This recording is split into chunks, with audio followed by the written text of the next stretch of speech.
At first, the hero isn't sure what happened. She remembers walking along with RGB, talking, and then there had been a flash of light and a sense of tugging. Now she's laying on the ground, surrounded by stalks of grass. Very, very tall stalks of grass. She tries to push herself up, and her body moves strangely and bonelessly. For a moment there's a surge of panic because she can't feel arms, legs, nose, anything.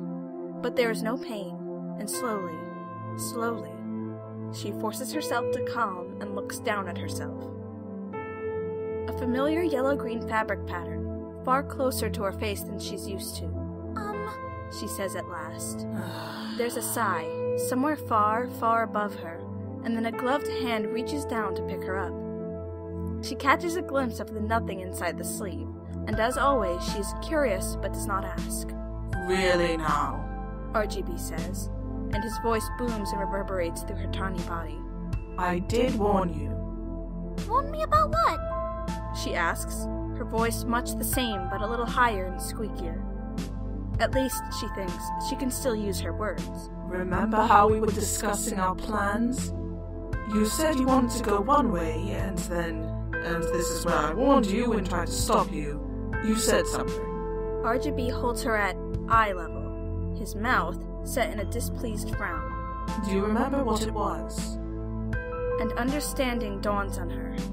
I said something about changing my mind. Precisely. RGB sighs heavily, turning his palm so she can see her body, but with a dazed, unsure expression, looking around wildly. This place has a bad habit of taking things very literally. So, well, you changed your mind. Let's just be glad it was with me.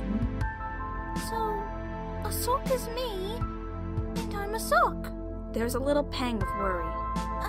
Do we turn back? Once we pass the borders, this error won't quite have the same effect. It should wear off soon enough. Oh, good. Less afraid now, and slowly getting used to moving a body of fabric, the hero watches Assok. It's strange, seeing herself from the outside. The mirror isn't the same.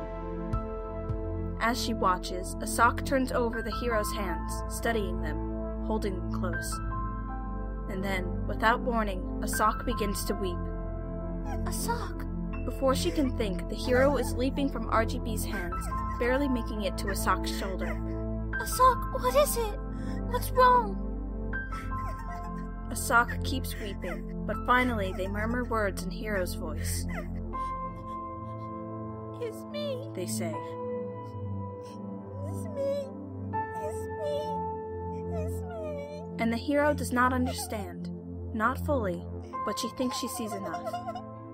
She presses her reduced self against Assok's neck and tries to provide some comfort as her friend, human for once, weeps on and on.